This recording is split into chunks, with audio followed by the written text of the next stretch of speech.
Hey, what's up? Rafael Cortez here with the Wholesaling Inc. podcast, the #1 wholesaling podcast in America. Right now, I'm sitting down with Mr. Lucas Homan. So he's been part of the Rhino Tribe since back in January, and just made leaps and bounds, and the amount of progress that him and his company have made over the last several months, it's insane. So we're gonna sit down with him. We're gonna break down the actual process that he's going through right now to get deals in, fresh deals in, and then also keep a very healthy pipeline going on as he progresses through the closings, the negotiations, and every single part of the process as he breaks it down.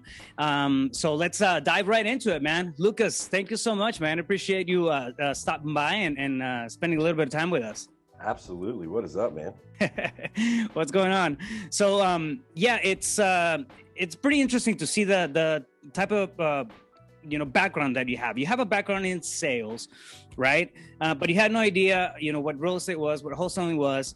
You kind of came into it cold turkey, and you just started crushing it all of a sudden. You really committed to the process. You started following, the steps that we have laid out, and the overall business model, right?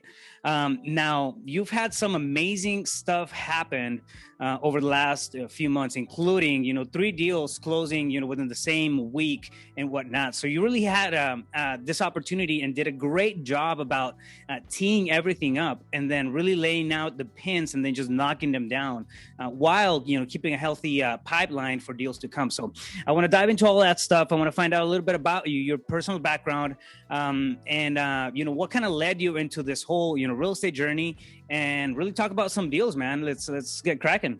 Yeah, let's do it, man. Perfect. So what's your background? You do begin in sales, and then you were doing that for a long time before you hit real estate, right? But yeah, absolutely. Give us some details on that background. Yeah, no, I spent the last 16, 17 years of my career in the power sports industry, working and managing motorcycle four-wheeler dealerships.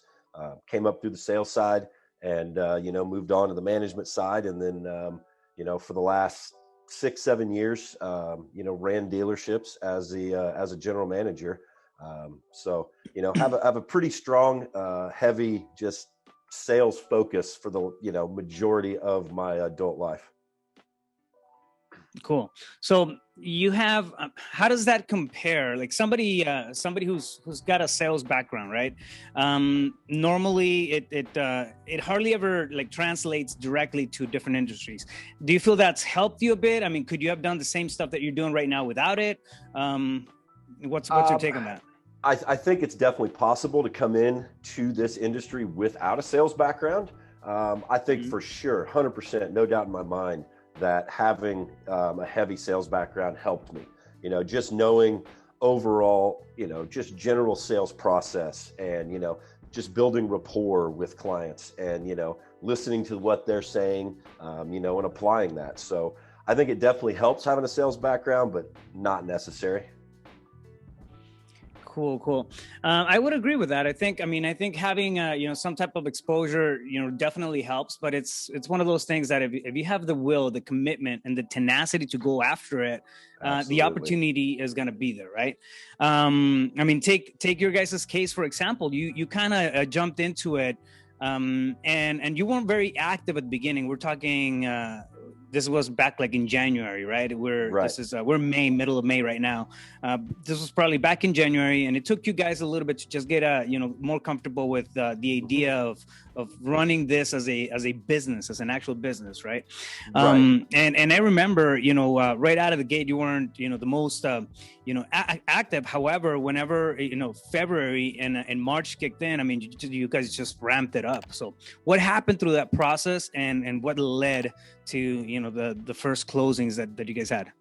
You said it and hit the nail right on the head. We did start off slow, but we wanted to be very, very conscious of, we're in this to build a business, to build a long-term business and that can scale and that can just be a well-oiled machine. So for us early on, setting that foundation, making sure we had the foundation in place, everything in place, that was our #1 priority.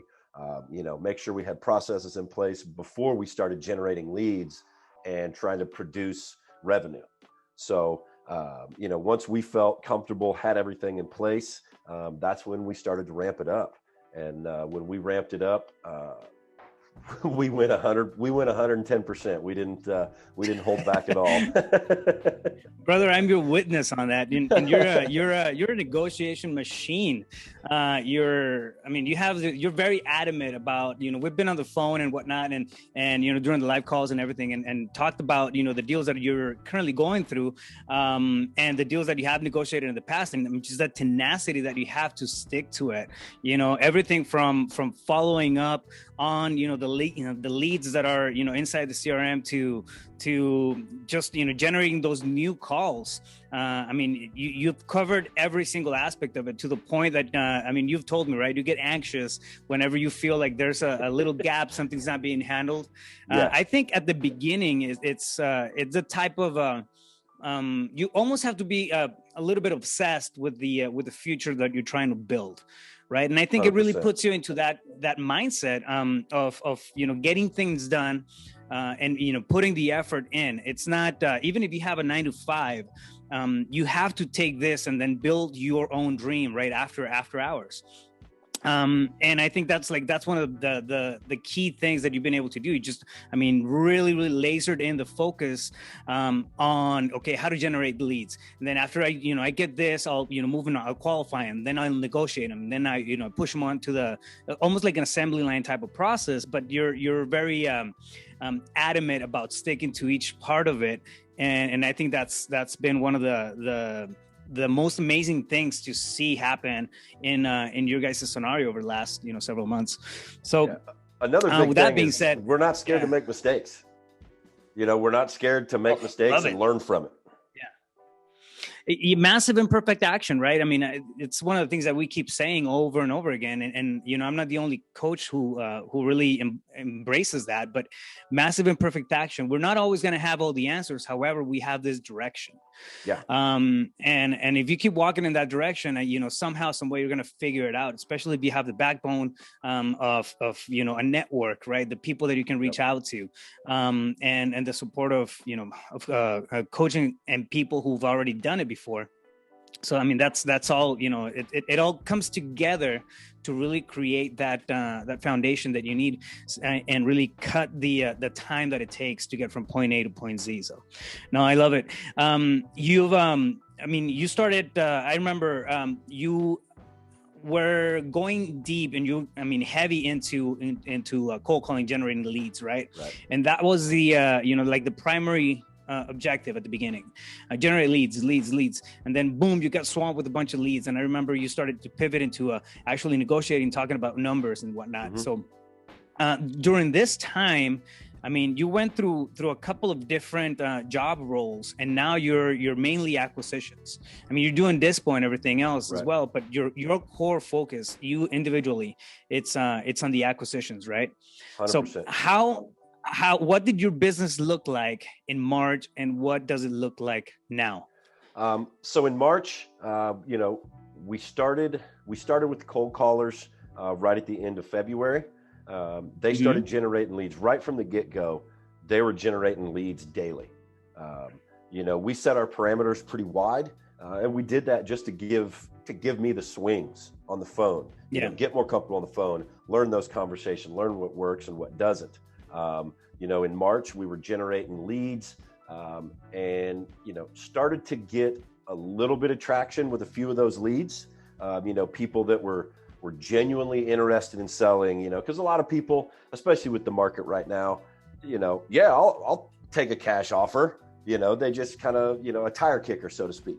But, we started generating, some leads that, and I was in contact with some people that, really had some interest in selling. And in March, towards the end of March, started really picking up traction with that. And, fast forward to now, and we've got 3 deals that have closed. We've got 1 more that'll close next week. And I just got another deal under contract with a seller on yesterday, I guess it was. And that's a very interesting story. I want to touch on that, because that's definitely one for the books, brother. Yeah. Before we bring that one up, So you started, I mean, you pretty much, teed it up and really ramped it up in a matter of about 60 days, right? That's when the deals started coming in. So let's do a little bit of a deal breakdown here. So you had 3 that kind of came in simultaneously, and they all closed within the same week, right? So your first payday, per se, was actually 3 different transactions coming in at the same time. I mean, that's epic. It doesn't happen often, and it's a testimony, right, to what it takes, to commitment, to tenacity, to actually being in it, and with the intention of making a real business out of it. So where did the leads come from? So 2 of the leads that we closed, they were cold call leads. Another one was a PPC lead, and then cold call one that'll close. Interesting. Yeah, cold calling. So 2 of them cold call. One was a PPC lead. The one that'll close next week is cold call lead. So, and then the one that I put under contract yesterday was a PPC lead. So right now what lists were you marketing to? So on lists, we started just like you teach in the in the Rhino Tribe course, is your target market area, find your top 20 zip codes, find those top 20 most active zip codes, and we started with the most active. Pulled the list and pulled the list of whatever the most I forget how many zip codes it was, just to get to the amount of data that we needed to send to our cold callers to keep them busy for a 30-day period. And then, we moved on to the next zip codes after that. And, we've just continued on with that method ever since with the cold callers. Yeah, no, and it works. I mean, it's really a volume play, right? It used to be that you could get a lot more targeted with niches and lists and stuff like that. And there are, I mean, a few types of lists out there that work well. They're a little harder to get because there's more work, going into it. But at the end of the day, what you're looking for, it's really, think about it this way. Everybody's going to sell at some point. Hardly ever anybody buys a house and stays with it for the rest of their lives unless it's like an investment. But they'll move up, they'll downsize, upsize, or, do whatever they got to do, right? But we just have to be there. We got to be front of mind or top of mind whenever the choice to sell comes up. And I mean, it really takes, like you said, you getting putting the reps in, so you can, you just have to have the opportunity to take those swings. Yeah. So nice. So cold calling it's pretty much one of the best or top lead sources that you have. You're also incorporating PPC, which is a little, different, but it's still, high quality stuff right there. So what was the, every time we come into a seller appointment or a situation, there's always an issue, right? There's always a solution. We have to come into every single deal with the mentality that we're going to be able to solve a problem for that seller. Give us just a quick little breakdown on the 3 scenarios and what the situation was on each one of them, and what were you able to solve for those sellers? So on one of them, it's an older gentleman. He's retired. His wife had been in poor health for, a pretty significant period of time. He was not living in the house. He had let a family member live in the house, and that family member absolutely did not take care of the house at all, and pretty much just trashed the home. Left a bunch of stuff. Accidental landlord type of deal. Yeah. Exactly.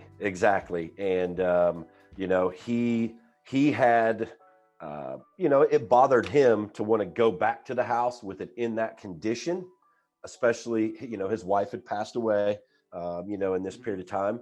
And he just wanted to get out from underneath it.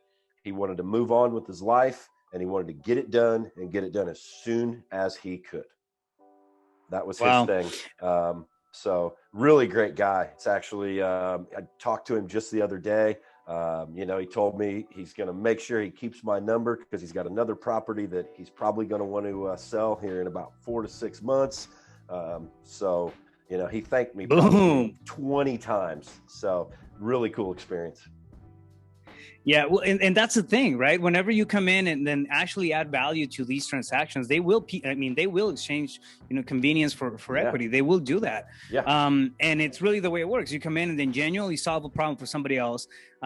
You end up with a win-win situation where they, want to keep coming back to you. And now you're the guy, right? Like now you're the real estate guy. Whenever they think about selling something that's going to be off market, it's going to be cash, it's going to be an investor. Even if they get 50 other direct mail pieces or calls, or they get bombarded by SMSs and phone calls, you're still gonna be the guy. Like you're gonna be that person. I got a guy syndrome. I want to be when somebody's in a group of their friends, they're talking about real estate. I want somebody in that group to go, hey, I got a guy. Hey, call him. Talk to Lucas. Yeah. Yep. Yeah, absolutely, man. And that's really what it takes. I mean, it's taking the time to sit there and find out, the situation behind it, not just coming in, then, going straight for the throat with, okay, how much you want to sell it for? And that's it. It's there's some finessing, there's some conversational discovery that has to happen in order to really, come about with a solution and really build that connection, that trust, and that, likeness that a seller's got to have towards you, right? In order to do business. It's people do business with people who they like and trust. Simple as that. Absolutely. Yep. Yeah, nice. So what about the other two deals? Both of those were out of state owners. They actually owned them as rental properties. The one gentleman, it was his property management company had continued gradually raising the prices.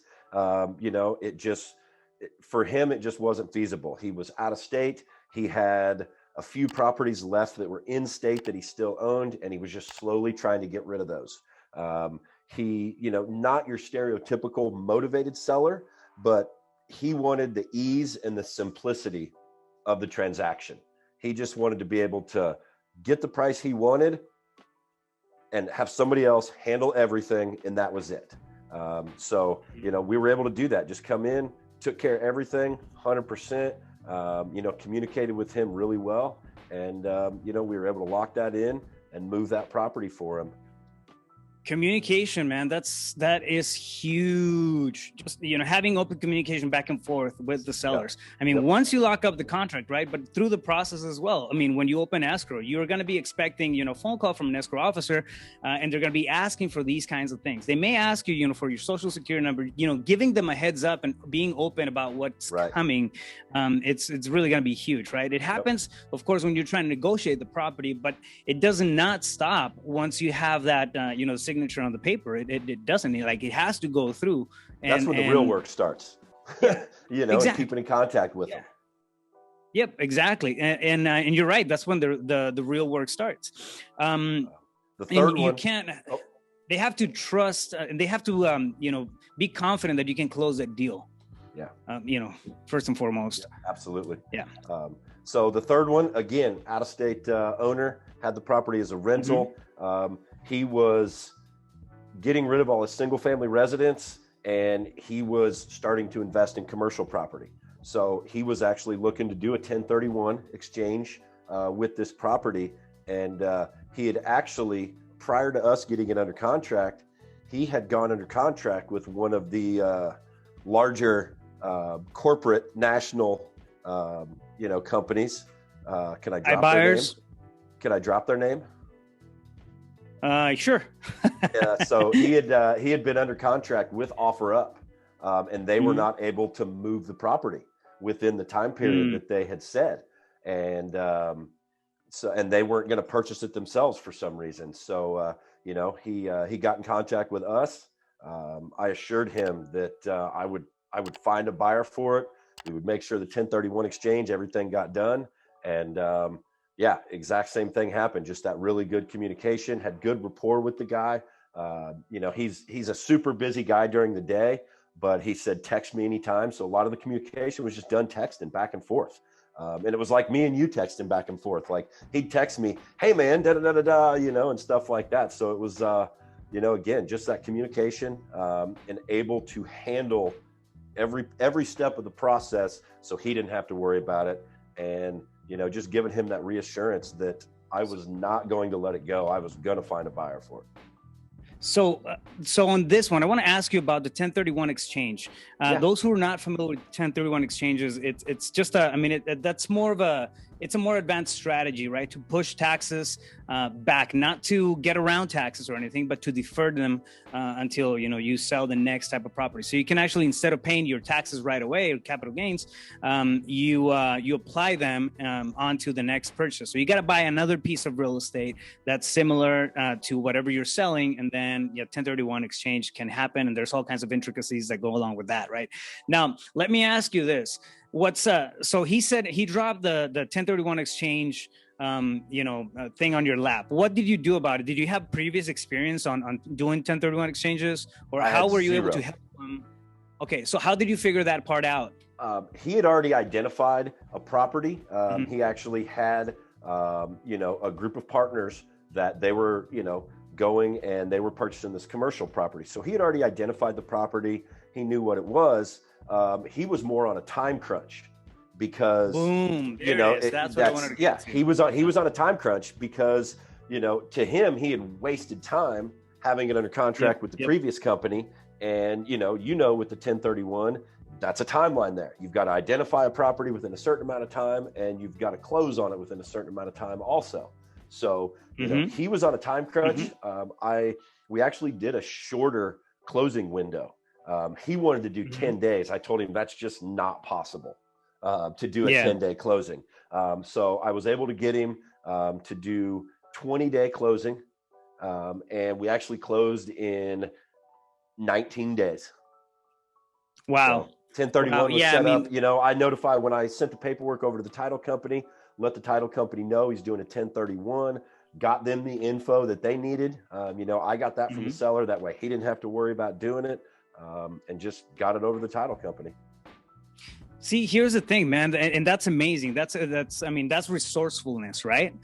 You hear something like that, and I don't know. I've seen it in the past where people just shy away. You know what? I do not understand what that means.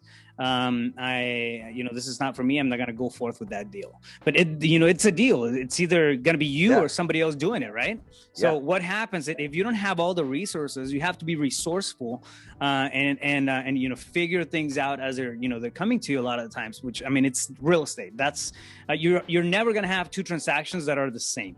I've been in this business for the last 12 years, and I don't think I've ever had the same deal happen twice. It's just the reality of it. You have to be resourceful, and it's really cool that you caught on into to that 1031 issue. And 1031 really, once it's kind of set up and laid out and the ball's rolling on that, it's really a matter of time before they lose that opportunity. So they just got to sell as fast as possible whatever you have on your end. So it's not really a money issue; it's a time issue. Yeah, and a big thing on this one was I had never done a 1031, so in talking with the seller, trying to get it under contract and us going back and forth over the course of a couple of days, I called my title guy. It's just a matter of having the right people on your team to be able to rely on. And I called my title guy. And I'm like, hey, I've got this potential deal. He's wanting to do a 1031. What do I need to do on my end to make this resourcefulness easier on him and on you? And he walked me through it. He said, this is what I need. If you could get that, it saves time. So when I called the customer back, and that was actually when I was able to close it and get him under contract, I said, hey, I can do this. We can close in this amount of days. Hopefully it's sooner, but at a max 20 days. And I need this, and this from you on the 1031. I'll send that all over to title right now. That way they've got it. And they know up front. And that was what allowed me to close it right then and there. Boom, man. That's incredible. It's a power of the power team, right? It's actually part of the business model that you got to have in place. Build your power team. We go through that in the first couple of weeks, but it's important to have those types of relationships built out before you get, a wrench thrown at the engine. Yeah, that was those things we were doing, in January and February when everything was slow, was, making sure we had the right people on our team, building that power team. So. Man, I love it. your results speak for themselves, right? So we had a couple, 3 properties come in, and then they closed during the first week. Now you have, other stuff in the pipeline. It's looking pretty healthy. What was the take on those 3 properties for that 1 week, which was, that was your first paycheck, right? Pretty much. First paycheck. First payday. First payday, right? Yeah, first payday for the company. And on those 3 deals, we were able to, in wholesaling fees was $27,000. $27K. Boom. $27K. Yep. Yeah, ring that bell. Oh yeah. 27,000, brother. I mean, that's amazing for really ramping it up in a period of 60 days, putting, effort in, time in, and then the tenacity that it really takes to run an actual business. I mean, it's amazing results. It's amazing results. Right. And then when you stack on top of that, you stack the fact that you do have, a bunch of other stuff on the pipeline now. I mean, it's I'm excited to see what you guys are going to be creating over the next, year or so. So, me too. Yeah. I mean, it's definitely coming in fast, man. I love it. So, you have, at this point, you have pretty much the beginnings, right, of a bootstrap business. Now you see how the pieces are, working together. You're not treating it as a side hustle, which is, it's amazing. It's music to my ears. And you're seeing results happen. What piece of advice would you give somebody who's just getting started, who's, new, relatively new to real estate investments, or has only done a couple of deals and whatnot, from your standpoint, right? I mean, you're barely, getting going on this journey. Mm-hmm. However, you're pretty much, taking off running on this thing. So I'm curious to hear your take on that. My biggest thing would be just take action. Just do something. Take the next step. I had no clue what, how to do a deal, how to close a deal, how to finalize a deal, everything. But I figured it out on the way. I said it earlier. We're not, and we still are not scared to make mistakes. Our saying is, we don't know what we don't know. Well, how do we figure out, right. How do we figure out what to do? Well, you got to try some stuff, make mistakes and go, oh crap, don't do that again. Or, hey, that worked pretty well. Let's keep doing that. So like you said, just take massive imperfect action, and it's for us, taking it slow in the beginning, building that foundation, having the right people in place, things like that has definitely helped, instead of just taking off, going for the races, and then trying to scramble, and find title, find this person, find that person. Oh, my contract's not set up how it should be. We went through and did all those things. That way, when we hit the ground, we could hit the ground running and not have to worry about the details not being set up. Yeah, I love it, by the way, man. I mean, massive imperfect action is really the key to anything that we do, right? Whether it's in wholesaling, whether it's in school, education, whatever. It's taking the steps, taking the actions are going to lead, that's what's going to lead you there. They used to say, or the saying was, knowledge is power. I disagree with that, and I think that applied knowledge is power.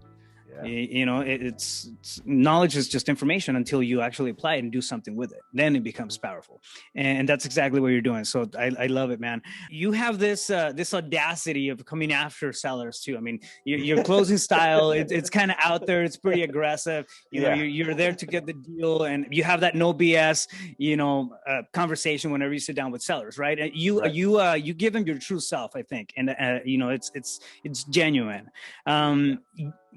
Just yesterday, you texted me about this one deal that you just went through. I just have to bring it up, man, because that's I think 99.9999 of the people out there would have stopped going after that seller, but you stayed there, and then somehow you managed to it was interesting. Get it under contract. Walk me through that real quick. That's something that has to be talked about. Yeah, absolutely. Gentleman called in, he'd been on our website, called in and, qualified the lead and everything, set an appointment for the next day. And PPC lead? PPC lead, 100. Yep. PPC lead. Nice. It's in a little bit more of a rural area. You know, we're here in Texas, so but it's out in a little bit more of a rural area, and he lives. It's in a neighborhood, but this neighborhood's out in the country. It's a couple miles outside of a small town, and he told me, don't come here, trying to lowball me, this and that. You try to shoot me some lowball offer, and I'm going to chase you off the property with a shotgun. Ha ha ha, kind of laughed about it, joking. Well, I showed up, entire property's fenced and it's gated. He's got the gate locked. So he met me out at the gate, let me in, and, went through, walked the house, walked around the outside, checked out the property. And, when I went inside initially, when I first got there, he had a 45 pistol just sitting on the nightstand, which is no big deal, not that big Texas, a deal. Right? It's Texas. Come on, man. We like our guns. I'm a gun lover, so it wasn't that big a deal. And when it came down to the negotiation, I opened the negotiation with with a low anchor. And low anchor. When I came in with the low anchor, set it and did like any negotiation, like you should, set it and then shut up. Wait for them to talk first. And his first reaction was to snap his head over and look at me. And he grabbed that 45 and put it on his lap. Wow. So, it was a little bit interesting.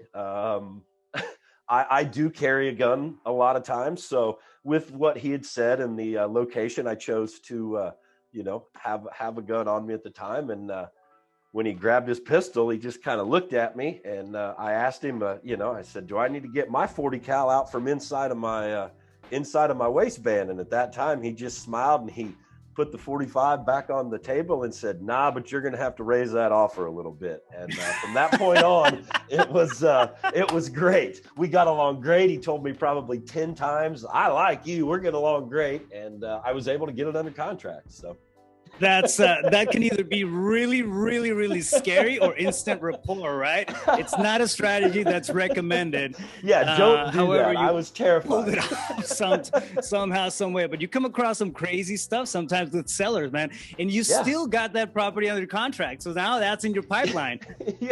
That's amazing. Set to close within the next 30 days. Yeah, we were showing each other pictures of, different guns and stuff we had. And after that, we had a good time, man. We're best buddies now. Wow, that's insane. That's insane. I love it, man. If that's not tenacity and commitment to, getting the deal done, I don't know what is. I don't know what is. As a matter of fact, it deserves another bell. That's definitely a bell ringer right there, brother. Man. Awesome. Yeah. So man, it's amazing to see the journey that you're going through, and just the leaps and bounds that you're really taking in your business, and all this stuff that's coming in to change the way that you look at things, the way that you are approaching actual business now, and getting the results that you're getting. It's insane. I love it, man. If somebody wants to get a hold of you, what's the best way to reach out? I know you have a website as well. Yeah, absolutely. So website is fairofferfast.com. You can email me, Lucas, Lucas, at fairofferfast.com. Sounds good, man. Well, thank you so much, man, for sharing that. It's been refreshing, scaring, and all kinds of things in the same conversation. So, 100%, man. I love it. And I'll talk to you soon. And there you guys have it. So try, if you guys are interested in finding out a little bit more about the wholesaling business blueprint, which is what's happening right now, go to our website at wholesalinginc.com/WBB, and then talk to one of our guys, see if it makes sense. If it makes sense, I look forward to working with you. And until then, stay focused. You got this.